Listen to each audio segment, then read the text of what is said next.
get married on Christmas Day. Oh my God, I love her. You think I'm playing? All the cash inside. Big Alan. It's your family tree. It's a waiting partner. Queen.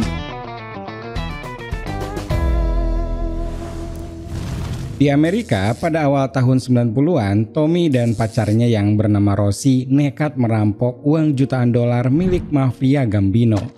Di salah satu aksinya, mereka tak sengaja menemukan data penting tentang silsilah keluarga Gambino yang sangat dicari oleh FBI. Cerita ini guys, ada kaitannya dengan tertangkapnya John Gotti, yaitu panglima perang Gambino yang pernah dibahas di video sebelumnya. Habis nonton ini, pastiin kalian juga nonton cerita John Gotti guys. Yuk langsung saja kita mulai ceritanya. Pada tahun 1991 di New York ada sepasang kekasih pengangguran yang kecanduan narkoba dan menggantungkan hidupnya dengan cara merampok toko-toko kecil. Di masa-masa ini kepolisian Amerika sedang gencar-gencarnya memberantas gangster ataupun mafia, terutama mafia Italia Gambino yang dikenal sangat terorganisir. Salah satu panglima perangnya bernama John Gotti berhasil ditangkap FBI dan sekarang ini dia sedang disidang. Dalam keadaan teler, Tommy dan Rosie mengemudikan mobil silvernya ke depan sebuah toko bunga yang menjadi target perampokan. Aksi kali ini bukan yang pertama kalinya guys, dan rata-rata mereka berdua menargetkan toko atau tempat yang dijaga oleh orang lanjut usia. Give me all the cash in the account. Open the cash register. Hurry up. Come on. Is this all you got? Fucking drive. Meski bisa keluar dengan selamat, namun aksi mereka terekam CCTV dan 1 minggu kemudian mereka pun tertangkap. Tommy dijatuhi hukuman penjara 1,5 tahun karena kasusnya yang ini sudah yang kedua kalinya, sedangkan Rosie hanya dipenjara selama 3 bulan saja.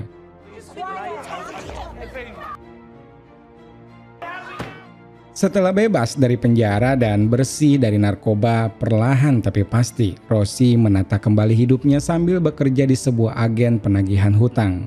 Selama menunggu Tommy bebas, Rosie bekerja dengan penuh semangat, bahkan ia menjadi salah satu karyawan terbaik di kantornya.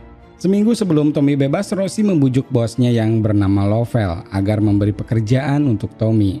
Beruntungnya Rosie, Lovell sangat baik dan berjanji akan memberikan Tommy pekerjaan. Hari kebebasan Tommy pun tiba yang langsung disambut oleh Rosie. Keduanya lalu pulang ke apartemen Rosie setelah 1 jaman lebih melepas rindu guys. Rosie bercerita kalau dirinya sekarang bersih tanpa narkoba dan sudah memiliki pekerjaan yang halal. Rosie sangat berharap Tommy mau berubah dan ikut bersamanya bekerja di agen penagihan.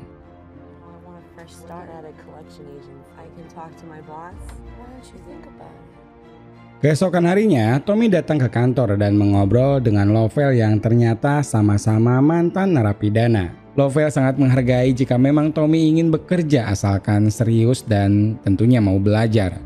Semenjak hari itu, Tommy dan Rosie sama-sama bekerja dan perlahan memulai hidup baru di apartemen yang mereka sewa. Dalam kesehariannya, Tommy dan Rosie tinggal di lingkungan yang masih terdapat sisa-sisa kekuasaan mafia Gambino. Meski tak seberkuasa dulu, tapi tetap saja mereka ini sangat berbahaya sehingga Rosie lebih sering memilih jalan lain ketimbang harus bertemu dengan mereka. Sebulan kemudian, Tommy mengunjungi toko bunga ayahnya yang kini dikelola oleh ibu dan adiknya. Tommy ingin memperbaiki hubungan dengan mereka, termasuk berniat membantu membesarkan usaha jual beli bunga keluarganya. Namun, adik dan ibunya masih belum bisa menerima Tommy karena selama ini mereka sering dibuat kecewa oleh Tommy. Some help in the back. Now you're gonna say hello? Hello. All right. Things are gonna be different. Go. Setelah pertemuan dengan ibunya, Tommy pun mulai tak serius dalam bekerja. Dia malah lebih sering membaca koran dan mengikuti perkembangan berita sidang mafia John Gotti. Pada suatu hari guys, Tommy mendatangi pengadilan untuk melihat secara langsung persidangan John Gotti. Dari seorang saksi, Tommy mendengar sebuah pengakuan yang mengusik rasa penasarannya. Saksi itu menjelaskan tentang klub sosial milik para mafia yang di dalamnya dilarang membawa senjata. Setelah sidang, Tommy yang penasaran pun mendatangi salah satu klub sosial yang disebutkan dalam sidang. Di sana memang isinya hanya orang keturunan Italia. Ada yang sedang menghitung uang, ada juga yang sibuk menelpon. Karena pada saat itu diusir, Tommy pun segera pergi dari sana. Saat bertemu Rosie, Tommy sangat bersemangat menceritakan kalau dia baru saja menghadiri sidang John Gotti dan mendatangi sebuah klub sosial milik para mafia. Tommy menegaskan orang-orang di dalam klub itu tak membawa senjata dan pastinya mereka memiliki uang yang banyak. Muncul niatan Tommy untuk merampok, namun pada saat itu Rosie menganggapnya hanya sebuah candaan saja. Hari-hari berikutnya, Tommy seperti biasa masih malas-malasan dan malah fokus ke perkembangan berita sidang dan perang antar mafia. Di hari gajian, Rosie mulai merasa ajakan Tommy itu masuk akal karena gabungan gaji keduanya ternyata tak cukup untuk membayar sewa rumah dan biaya hidup sehari-hari. Di saat masalah keuangan semakin mendesak, Tommy kembali dengan gagasan merampok para mafia dan kali ini Rosie setuju karena Tommy berjanji kalau semuanya akan baik-baik saja. Selain itu, Tommy juga hanya ingin merampok sampai mereka mendapatkan cukup uang untuk bisa pindah tempat dan membuka bisnis bersama. Please, I need your help because I have no idea how to... Beberapa hari kemudian, Rosie menggunakan mobil warna silvernya mengantarkan Tommy ke klub mafia yang pernah didatangi Tommy sebelumnya. Penuh percaya diri, Tommy langsung masuk dan mengagetkan semua orang yang sedang bersantai di klub tersebut. Awalnya mereka menertawakan Tommy guys, karena gelagatnya tidak meyakinkan. Ditambah Tommy juga tampak kesulitan ketika mengeluarkan senjatanya. I want everything. Play around here. Okay, listen now. Everything inside. Satu persatu mereka memasukkan barang-barang berharga yang mereka miliki, termasuk sepatu mahal yang digunakan oleh seorang mafia bernama Vinny. Setelah barang rampokan diterima dan karena sebagian dari mereka ada yang terus-menerus mengancam, Tommy pun meminta semua orang untuk tiarap dan saling menindih satu sama lain. I want everyone to lie down. Down on the floor, face down. Face down. You get on top of them. Yeah. Perampokan nekat hari itu hasilnya sangat memuaskan. Tak hanya uang tunai, Tommy dan Rosie juga mendapatkan gelang dan kalung emas. Hasilnya, selain digunakan untuk membayar cicilan, mereka juga menggunakannya untuk bersenang-senang. Di hari selanjutnya, Vinny dimarahi Sal, yaitu atasannya, karena dianggap tak mampu melawan padahal pelaku perampokan hanya seorang diri dan tak pandai menggunakan senjata. Sebelum pergi, Sal meminta agar mereka mencari tahu siapa pelakunya. Setelah itu, Sal menuju rumah Alfonso, yaitu pimpinan mafia Gambino yang sedang bersantai dan bermain bersama keponakannya. Setelah menceritakan perampokan yang terjadi, Alfonso meminta agar pelakunya ditemukan namun tak perlu dibunuh. Secara perlahan, uang dari rampokan itu mulai habis sehingga Tommy dan Rosie memutuskan untuk melakukan perampokan lagi namun di tempat yang berbeda. Keduanya tak menyadari kalau tempat ini sedang diawasi oleh FBI dan Tommy seperti biasa masuk lalu memaksa semua orang untuk menyerahkan setiap barang berharga yang mereka bawa. This is a stick up. Stick up. It's inside. Got shit. Everything. Sementara itu di luar, Rosie melihat ada mobil polisi yang mendekat. Namun untungnya polisi itu berhenti karena ingin membantu seorang nenek menyeberang. Di sisi lain, FBI yang telah memasang alat penyadap mendengar keributan dan mereka cukup heran karena ada orang yang berani-beraninya merampok klub milik mafia. Setelah barang berharga dikumpulkan, Tommy menyuruh semua orang untuk melepas baju dan celana. Tommy kemudian kabur dan seorang agen FBI berhasil memotret Tommy, Rosie dan gerombolan mafia yang keluar dari klub hanya memakai pakaian dalam. Perampokan kedua hasilnya berkali-kali lipat. Uang yang didapat lebih dari $30.000 dan itu belum termasuk emas dan perhiasan. Di waktu yang bersamaan, apa yang dilakukan Tommy dan Rosie mengejutkan FBI. Namun mereka tak terlalu memperdulikannya karena sedang fokus mengusut mafia Gambino.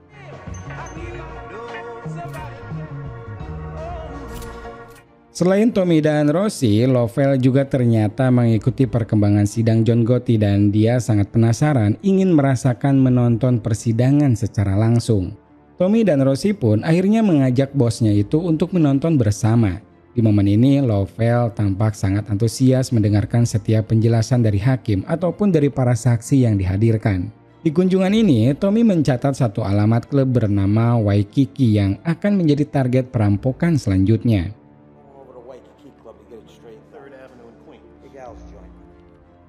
Di tempat lain, FBI bernama Frank menemui kenalannya seorang wartawan senior bernama Jerry Cardozo. Hari itu, Frank sengaja ingin memamerkan foto rahasia yang menggambarkan sekelompok mafia berada di depan klub dengan hanya memakai pakaian dalam.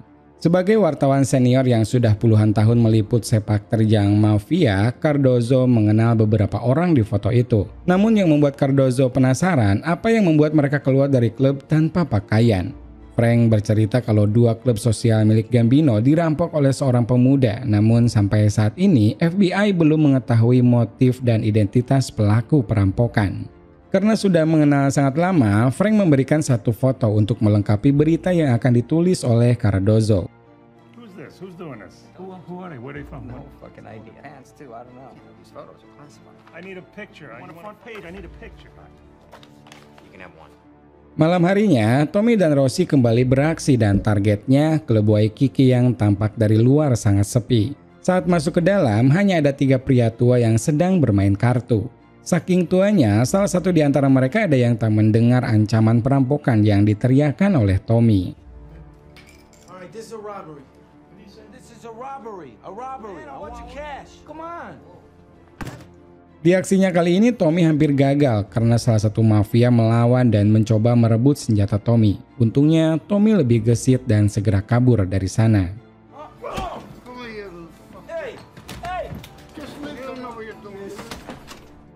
Hasil rampokan kali ini sangat sedikit sehingga Tommy tak begitu bersemangat. Namun saat Rosie memeriksa 3 dompet yang didapat, salah satunya menyimpan selembar kertas yang ternyata berisi nama-nama seluruh anggota mafia Gambino. Tak hanya nama, kertas itu seperti struktur organisasi yang lengkap dengan nomor telepon dan alamat semua orang. Tommy langsung menyadari kalau kertas ini bisa menjadi bukti untuk menghancurkan mafia. You see the mafia's defense, their entire defense. They deny that they're organized. This proves that they're organized. Keesokan harinya, berita yang ditulis Cardozo terbit di halaman depan koran lokal. Sontak, berita ini membuat mafia tak nyaman karena merasa dipermalukan. Tommy dan Rosie tak kalah terkejut bagaimana bisa wartawan mendengar perampokan itu dan mendapatkan foto saat kejadian. Tak ingin mereka berdua diburu mafia, Rosie mendapatkan ide liar dengan memanfaatkan daftar keluarga yang mereka temukan. Tak lama setelah itu, Tommy dan Rosie menelpon Vinny dari sebuah telepon umum. Tommy mengancam akan membocorkan daftar keluarga mafia jika Vinny dan anak buahnya berniat memburu Tommy dan Rosie. Tanpa sepengetahuan Tommy dan Vinny, obrolan itu disadap FBI. Setelah menutup telepon, Vinny yang kebingungan tentang daftar yang dimaksud Tommy menceritakan semuanya ke Sal. Cerita itu membuat Sal sangat marah karena daftar itu adalah daftar keluarga mafia yang biasa digunakan untuk menghubungi semua anggota ketika ada seseorang yang tertangkap. Daftar itu sangat penting untuk menjaga agar tidak ada anggota keluarga yang saling mengkhianati dan daftar itu terakhir dibawa oleh Joey D.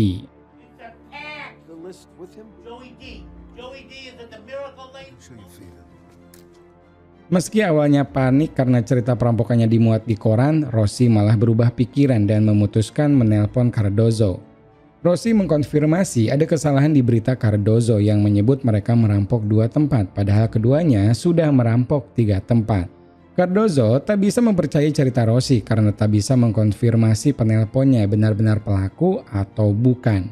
Cardozo kemudian memujuk Rosie untuk bertemu dan diwawancarai. Cardozo berjanji identitas asli Rosie akan disamarkan. Rosie pun menyetujui ajakan Cardozo tanpa meminta izin dulu kepada Tommy.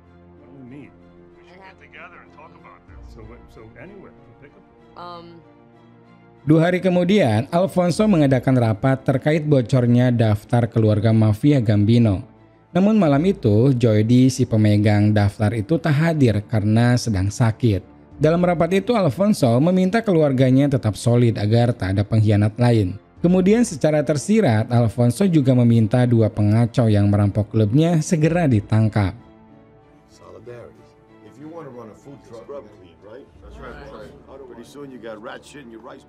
Keesokan paginya, Tommy memutuskan kembali mengunjungi ibunya, sekalian memberikan uang untuk membantu mengembangkan toko.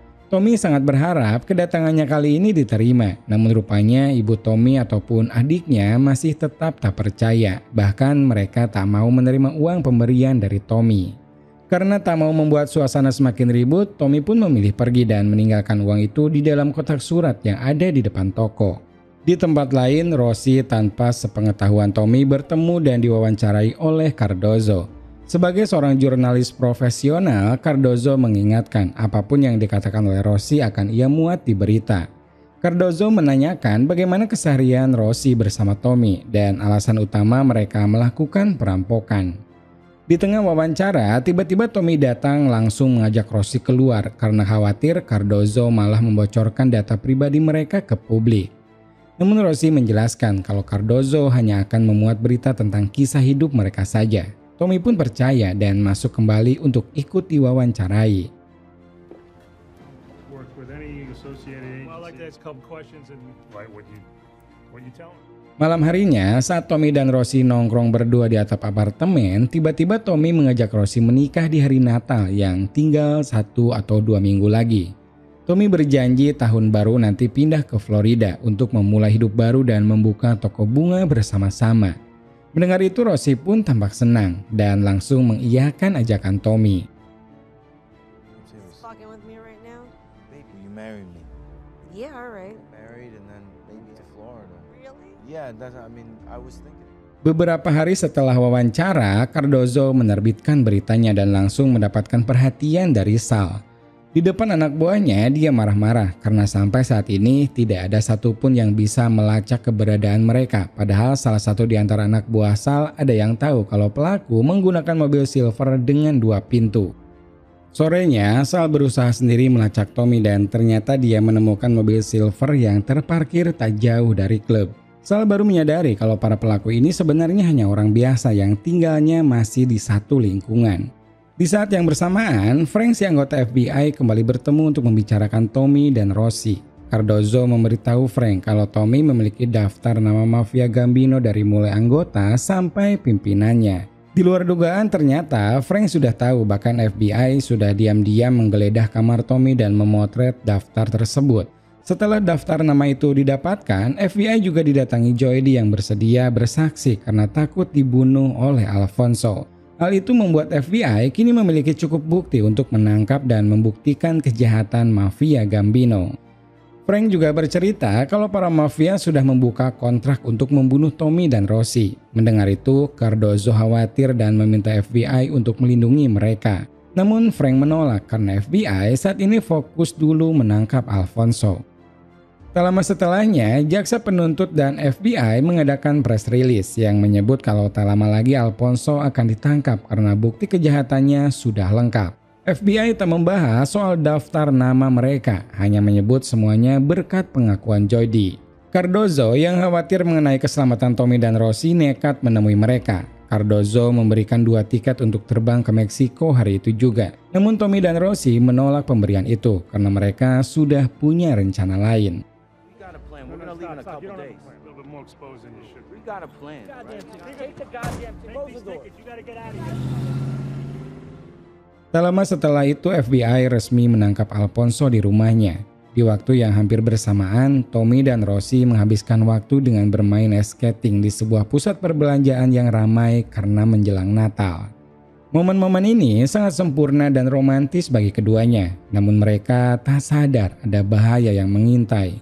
Saat pulang dan berhenti di lampu merah, tiba-tiba saja dari arah belakang 2 peluru menyasar tepat ke arah Tommy dan Rossi.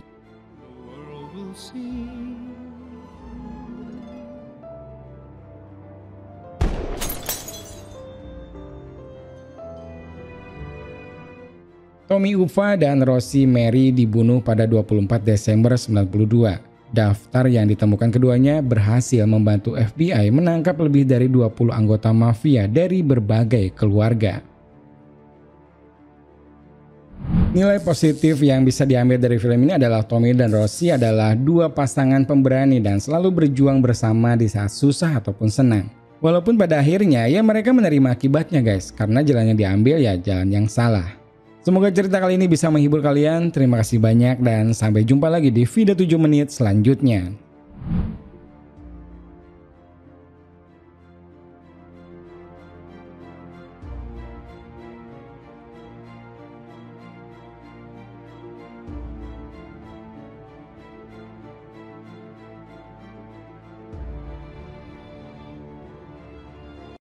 does it mean?